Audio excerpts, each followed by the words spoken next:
परंतु यूहन्ना यह कहकर उसे रोकने लगा, मुझे तो तेरे हाथ से बपतिस्मा लेने की आवश्यकता है और तू मेरे पास आया है। यीशु ने उसको यह उत्तर दिया, अब तो ऐसा ही होने दे, क्योंकि हमें इसी रीति से सब धार्मिकता को पूरा करना उचित है।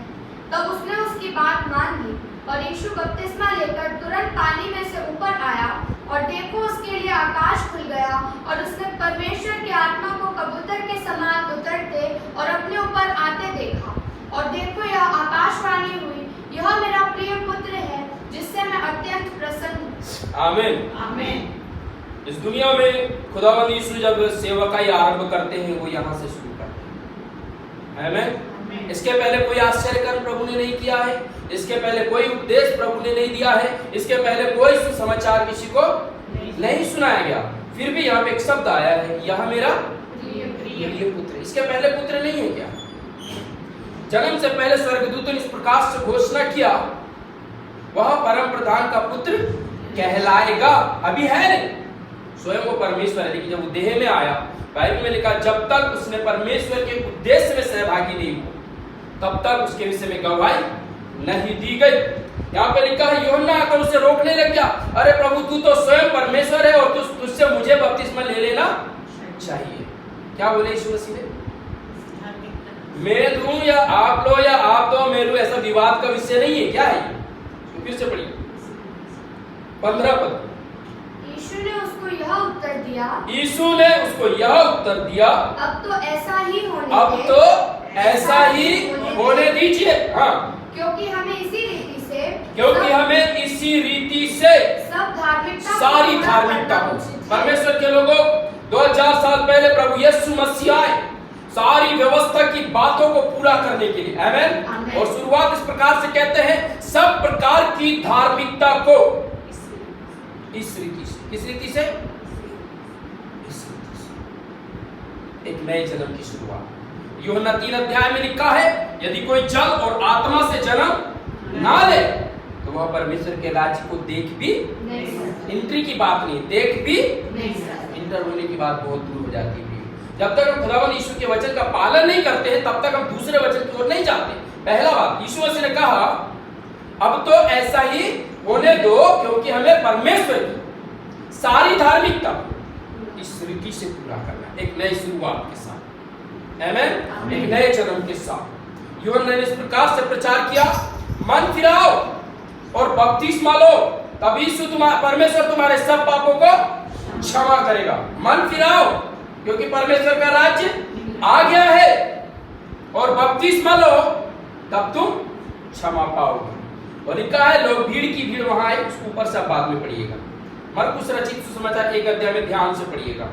आज हम बपतिस्मा की ओर जाएंगे, लेकिन थोड़ा सा हम रिमाइंड करते हुए अपने आप को तैयार करते हुए प्रभु की ओर देखिए। तो बाइबल में लिखा है, और वहां पे एक मन फिराव का प्रचार किया जा रहा था। अपने अपने पापों से लोगों ने मन फिराया और बपतिस्मा लिया और उन्होंने शांति और उद्धार को पाया। बट यहाँ खत्म नहीं हुआ। यीशु मसीह जब आए वो कोई पापी नहीं है और यीशु मसीह कोई मन फिराने की आवश्यकता नहीं है। वो बोल रहे हैं परमेश्वर का उद्देश्य क्या करना है। मुझे इस पृथ्वी पर आने का एक ही मतलब है कि परमेश्वर का उद्देश्य मेरे जीवन के द्वारा पूरा हो, यहां से लेकर के क्रूस की मृत्यु तक, एवं मृतकों में से जी उठने तक और आने वाले न्याय तक। और जब तक मैं अपनी प्रजा को परमेश्वर से मिला ना दूं तब तक के लिए मुझे उसके कार्य को पूरा करना है। एक दो बातें करके पूरा करने की बात नहीं, सारी बातें। इसलिए यीशु मसीह को मरना और मरने हुए से जी उठना भी बहुत जरूरी था। हाँ, आगे पढ़ेंगे। हमें इस रीति से धार्मिकता को पूरा करना है। हाँ, तब उसने उसकी बात मान ली। हाँ, और यीशु बपतिस्मा लेकर तुरंत पानी में से ऊपर आया। बपतिस्मा लेकर तुरंत पानी में से ऊपर आया। सो बपतिस्मा का जो मतलब है ग्रीक से लिया गया बैप्टिज़ो, जिसका मतलब होता है किसी चीज को डुबा करके और बाहर निकाल, ऐसे छिड़क कर पवित्र नहीं किया जाता। वो उसका मतलब था किसी चीज को, वस्तु हो चाहे मनुष्य हो, उसको डुबाना और फिर बाहर निकालना। तो यीशु मसीह क्या किए? पानी में डुबाए गए और फिर बाहर आए। हाँ, और देखो उसके लिए आकाश खुल गया। जोर से बोलिए हालेलुया। हालेलुया। उसके जन्म से पहले आकाशवाणी हुई है, उसके जन्म के बाद अभी एक भी बार आकाशवाणी, एक भी बार परमेश्वर का वचन, ये पहली बार उसके जन्म के पश्चात। हालेलुया। हालेलुया। क्योंकि अभी तक उसने परमेश्वर के उद्देश्य में सहभागी नहीं हुआ है। हम भी ऐसे इस दुनिया में जन्म तो लिए हैं, इस दुनिया में कुछ तो कर रहे हैं, लेकिन हमारे लिए आकाश नहीं खुल जाता है जब तक धार्मिकता पूरी ना की जाए।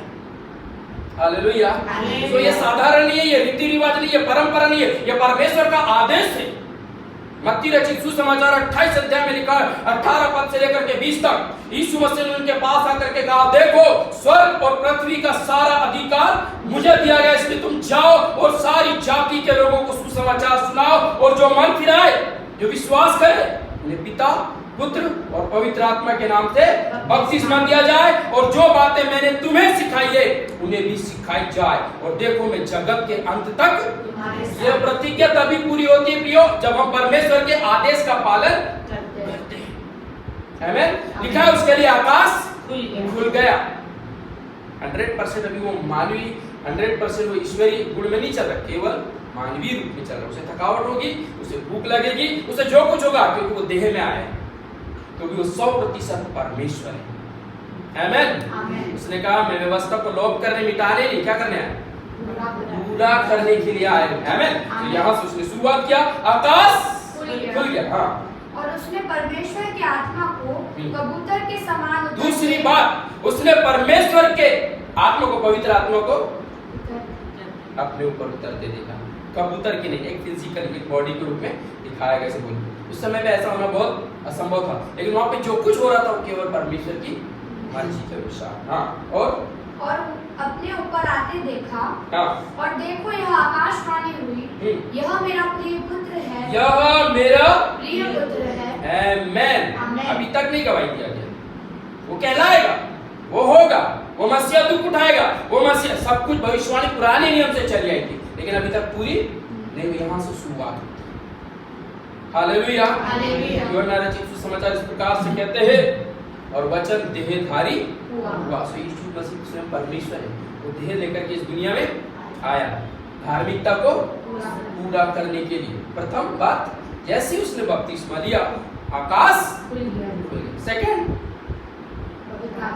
पवित्र आत्मा उसके ऊपर आ गया। ये तीसरी, परमेश्वर ने स्वयं उसकी गवाही दी। हाँ, क्या गवाही है?